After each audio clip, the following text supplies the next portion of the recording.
Hello and welcome to this online tutorial from Isaac Physics. My name is Michael Conterio and I'm going to be your tutor for today. And we're going to be looking at exponentials, problem solving with exponentials, particularly the question sheet which was given to you during the exponentials workshop that you attended. If you didn't attend one of our exponentials workshops already, I'm afraid that this video isn't probably going to be very useful for you.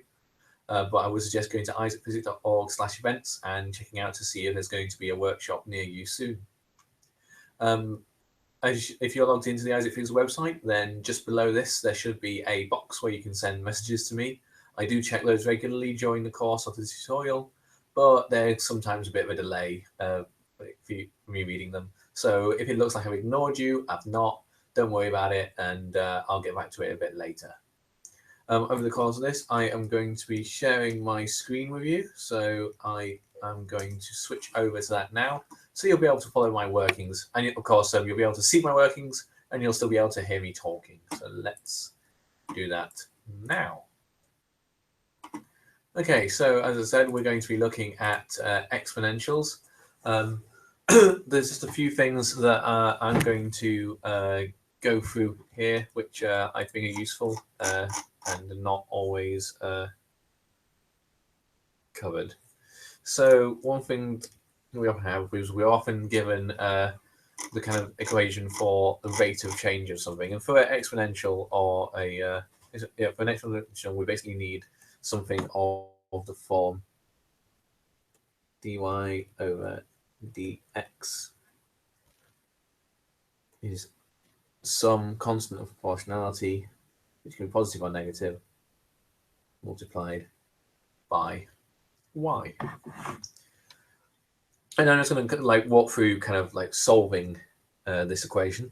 So what we can do is we can separate the variables. So we end up with dy over y equals k dx. And now at this point, there's two different ways we can do it. Firstly, we can do it by putting a constant of integration in. So in that case, integrating this hand side, this is, well, actually, I can also write this y to the minus 1 dy k dx. And integrating anything power to the minus 1 gives you the natural log of that. And already we're starting to head towards our exponential function because obviously this is log to the base e.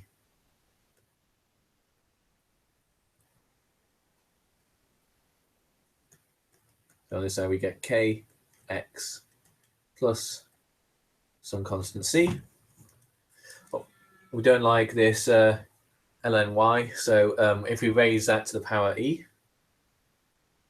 ln y equals e to the kx plus c.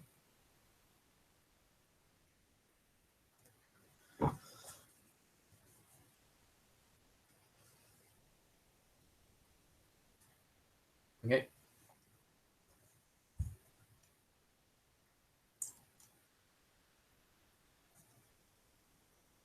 Now, e to the ln y is just y.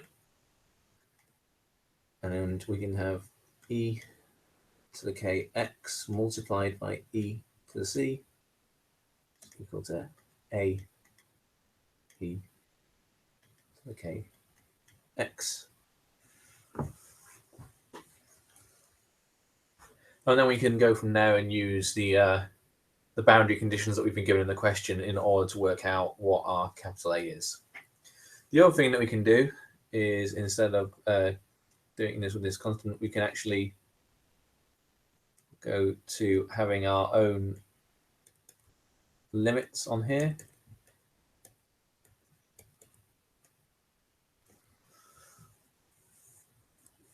So we can go from y naught to y dash, and from x naught x dash. Then when we get the integral, we still have these limits for x and y. So here y naught and x naught are kind of like the initial conditions, and y dash and x dash are final conditions.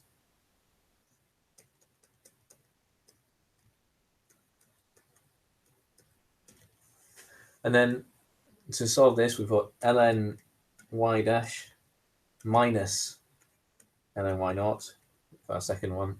And similarly on this side, that means we get kx dash minus k x naught. This left-hand side can be written ln y dash over y naught.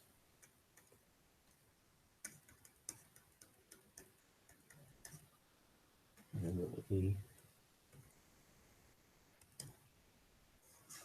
oops, hang on.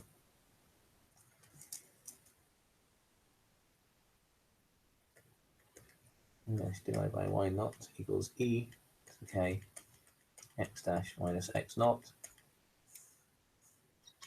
And substituting over, we have our initial y naught. And if you wanted, you could take your ek to the x naught out as well.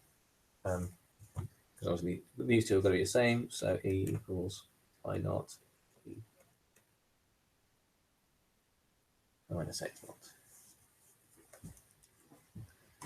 So that's like two different options for going through and solving your equation when you've just got the rate of change in terms of y. But like we can use that and we can look at the question sheet and particularly the questions at the end.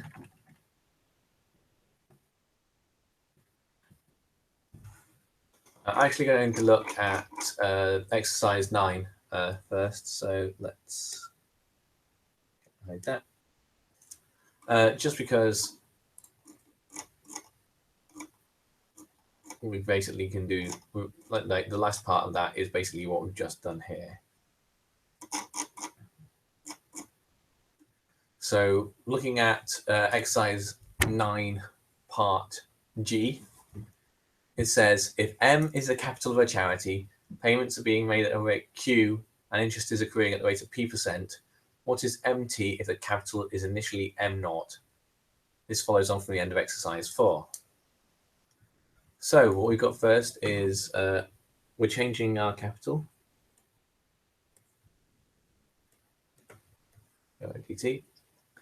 Payments are being made at a rate Q. So we've got a minus Q in here.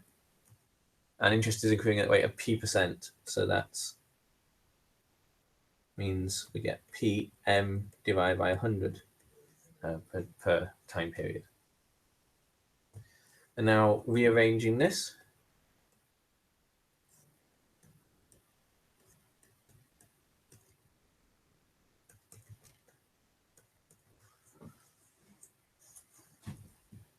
And now we've got the same form that we had before. We've got dm over m, although there's a bigger bit here. And on this side, we've just got dt. We start off at time 0 going to a time t, and that's m not going to m t. Should we call it t dash? So it's a dummy variable in there. Okay. And integrating this, you get natural log of what is underneath the divisor there. And we also get a factor of 100 over p because we're divided by the constants like in front of our m because we're integrating.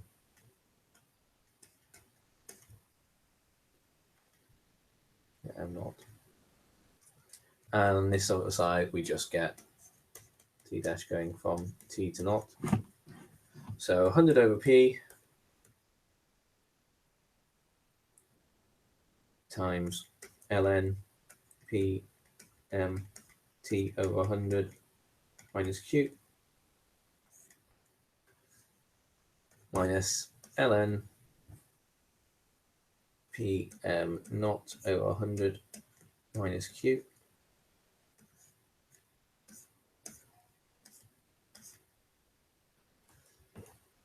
equals t.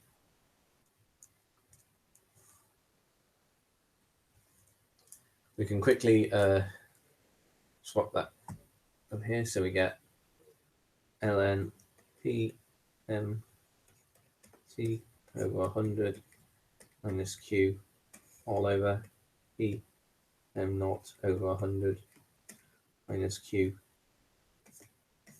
equals bt over 100.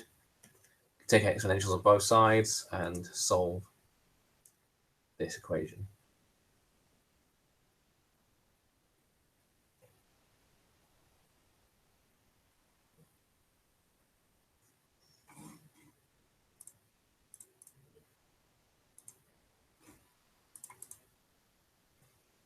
Okay.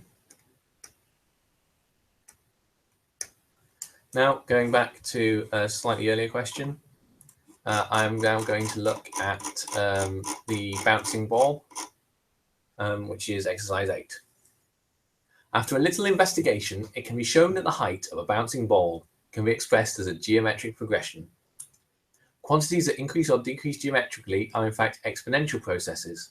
The quantities change in direct proportion to themselves. Some algebraic manipulation can expose a natural exponential form. Exercise 8. A ball is dropped from an initial height h0 onto a table such as the height of the bounce is h1 equals alpha h0. Draw a diagram showing several bounces. So I'm going to draw this here, and I'm going to say that my time is increasing to the right. So start off with my ball. Starts off at h0. It falls, bounces back up to a height h1, which is equal to alpha h0. Now we can look at the next back that falls down, goes up again.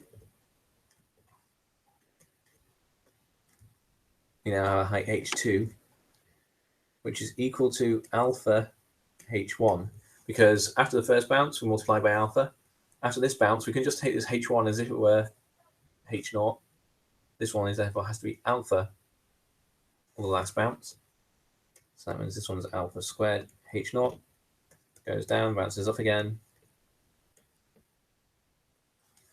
h3 equals alpha h2 equals alpha cubed h0. Okay, so we've got all of these. Using the properties of exponentials and logarithms, show that the height of the nth bounce as a function of n is hn equals h0 e to the power cn, and give an expression for the constant c. Reassure yourself that this is a decaying function. So as you can see here, just from looking at each of these terms, we end up with alpha to the power n times by h0. And we're trying to show that this is equal to h0 e to the cn. And we can cancel both sides here. The h0.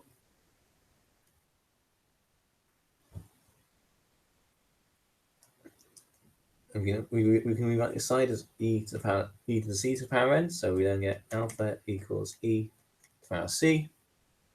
Take natural logs of both sides, and alpha equals c. And since alpha has to be lower than 1, the natural logarithm of alpha has to be negative. C is negative, so we've got a decaying function.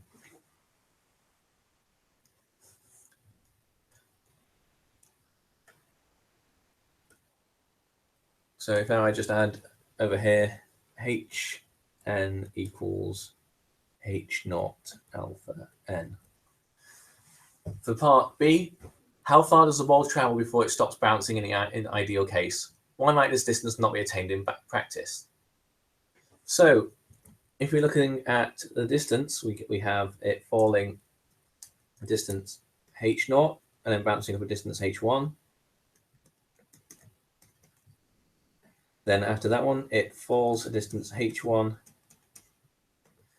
raises the distance h2, falls h2, rises h3, and so on and so forth. And so you can see that we've got h1 naught plus 2 h1 because it falls and then bounces, plus 2 h2 plus 2 h3, and so on and so forth up to infinity.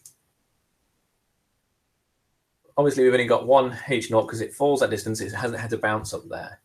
Well, we'd like to have that in the same form as everything else. So what we can do is multiply this h naught by 2 and then put a minus h naught at the end of our equation.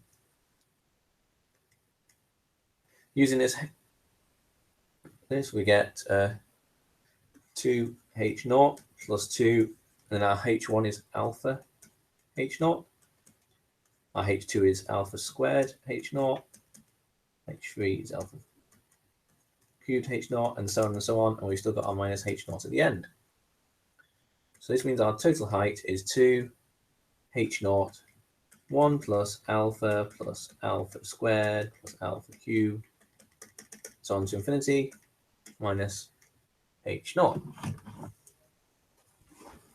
Now for geometric progressions, the way to basically work out what your final sum is to basically try and get rid of the infinite sum by basically multiplying it by some factor, and then that will get rid of lots of the terms. So as you can see, each term here is multiplied by a factor of alpha. So if we multiply the entire thing through by alpha, we still have our 2h naught out the front, but our 1 gets multiplied by alpha to become alpha. Our alpha becomes an alpha squared becomes alpha cubed, and so on and so forth. And because it's an infinite series, there is no end to this. We just keep on having the same things, and then at the end we have, and then outside that bracket we still have this minus alpha h naught. Now, if I label this 1 and this 2, then if I have, then 2 is going to be less than 1 because that equation 2 is going to be less than 1 because alpha is less than, as a magnitude less than 1.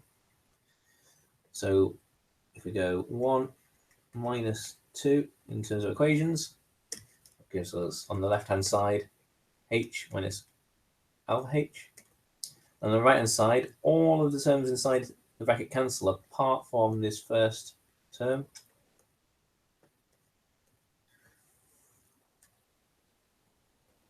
So we end up with 2 h naught,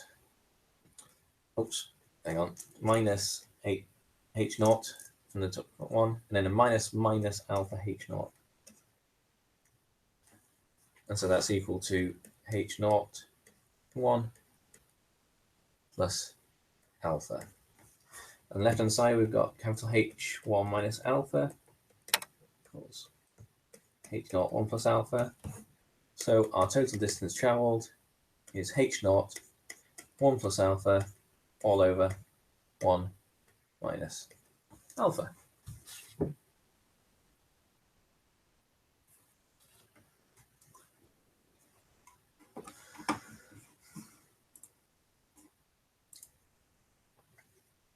Now the next part of the question is about finding the time between the nth and n plus 1 bounces. Show that it can be written as 2t naught e to the minus beta n, and give expressions for t naught and beta. Find the total time spent bouncing the ideal case. How many bounces does the ball execute in this time? So firstly, if I just give myself some more space to write, I am now going to define this as a t1, the time it takes us to bounce up to here, and by symmetry, the time it takes to go down is also t1. With the bounces, we have t2s here and t3 here. And I'm going to call this one t0, and you'll see obviously why that's reasonable in a minute.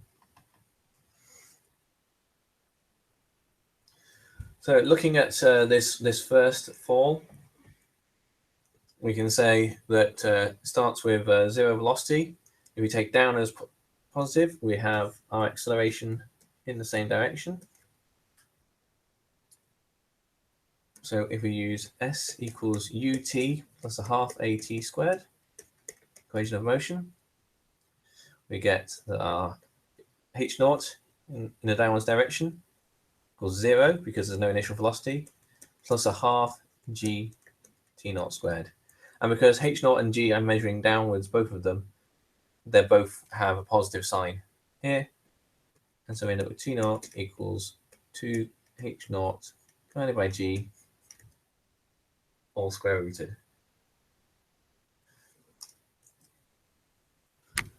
But the only things that are different for the later times are these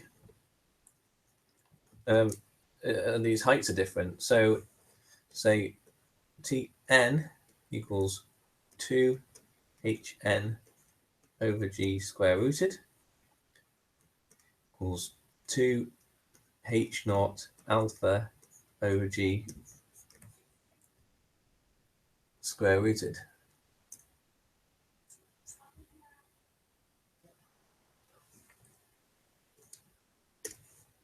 And so now if I take that, the time between two bounces is 2tn, which is 2 times 2h0 over g alpha square root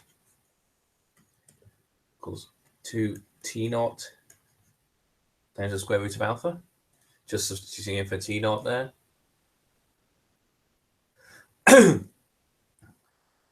And then we want to show that it's going to be written as 2t0 e to the minus beta n. So 2t0 e to the minus beta n. So my root alpha is e to the minus beta n. So this is alpha to the half is equal to e to the minus beta n. Take natural logs of both sides.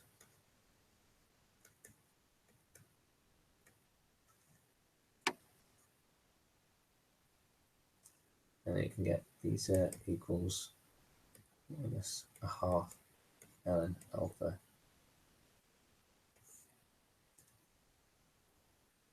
Oops, sorry, that should be. I've managed to miss out the alpha n.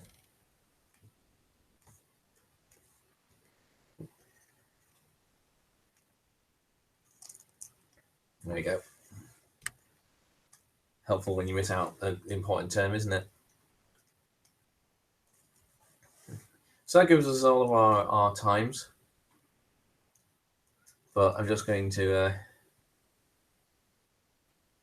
leave that there. And I'm just going to write over here Tn equals alpha to the n over 2 of T0. Because I'm going to need that. So now I'm looking at the total time, which very similarly is T0 plus 2T1 plus 2T2 and so on. So I can rewrite that as 2T0 plus all these other terms minus a T0 at the end. Actually, let's not confuse that. Let's just write it down like this first.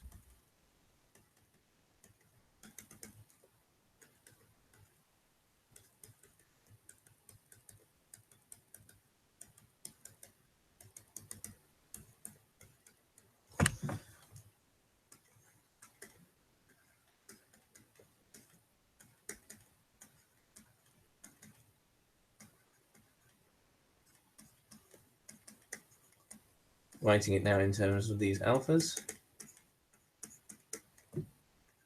And then timesing this time, rather than alpha, because that was our ratio before, this time multiplying through by root alpha.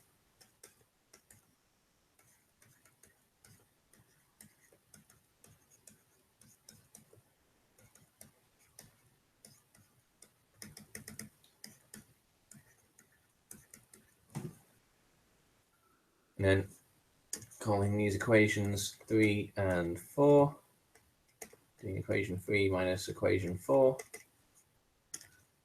T1 minus this root alpha equals 2 T0 minus T0 plus root alpha T0 gives my final time equals T0 1 plus root alpha over 1 minus root alpha. Obviously very similar to what we had before, but this time in terms of root alpha. In real life, you don't get the infinite bounces because compression of the wall takes a finite time. And also, similarly to how you won't get the same distance, you'll have energy lost through air resistance as well.